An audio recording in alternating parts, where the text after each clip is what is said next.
All right, using the Variux ordering matrix, we're going to do a quick demo of configurable swatches and how to actually import the swatch into Magento. This is going to be true for Magento 1 in this case. So here on the matrix, you can see that we can select this 1-inch swatch, which then gives us some other options down here, say a 12-inch swatch. And the final swatch is actually shown here on the grid. What we want to do is figure out how to either add or swap out that swatch right here. First off, we'll go to Filezilla. So I've brought up Filezilla here. I'm not going to go into connecting on Filezilla. That's something else that can be covered in other tutorials. But the point is that we need to get to the media directory, the WYSIWYG subdirectory, and then the swatches subdirectory. And here we'll see that all of the swatches are named in the same way that the actual attribute is named.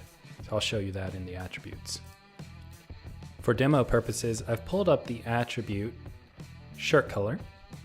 And the reason I pulled it up is because it has attributes that have spaces in the name. That's important because we need to name the attribute and the image the same, except that spaces are replaced with dashes. So here we'll see Heather space gray is actually Heather dash gray. You'll also notice that all of the swatches are lowercase. So we're going to add high polish and satin. And first we're going to make sure that that is lowercase. So PNG, they do have to be PNGs. Do PNG here. And in the case of this high polish, we're going to do a dash right there. Now we'll just go ahead and copy these both over here. And now I'm going to go to the actual attribute that we're working on here, which is going to be end type in this case. We see now that there is a high polish and there's a satin finish. Put that extra space there.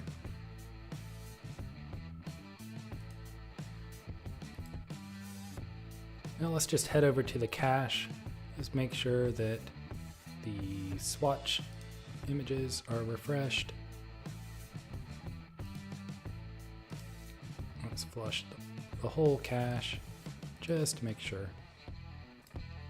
And now we'll refresh this page. I'm going to hit the 3-inch, and I see now that we have a polished and a brushed here, satin finish. So that is the proper way to add attributes. I'm going to show you one other option if you don't want to do it with Filezilla. So head back to the Magento admin, head into a CMS static block editor. Doesn't really matter which one of these you edit. I'm going to just pick one that's turned off. And I'm going to insert an image. So this brings up the WYSIWYG where I can basically go in and I can add images to Magento without using Filezilla. So I can just go into the swatches directory right here. I can browse for files on my computer, and there I could import a swatch in the same way that we did with Filezilla. We'll just I'm going to grab this payments. I'm going to upload it. And now payments.png could be a swatch if there was a attribute actually called payments. At this point, we can just close out of this import file menu. The file is already on the server. I'm going to go ahead and show you that on Filezilla. You see here, there's payments.png. Don't really need that on the server, so I'm going to delete that. That's all there is to it for adding a configurable swatch into Magento. Be sure to email support@variux.com if you have any questions, or give us a call. We're glad to help anytime, and look forward to seeing you in the next video.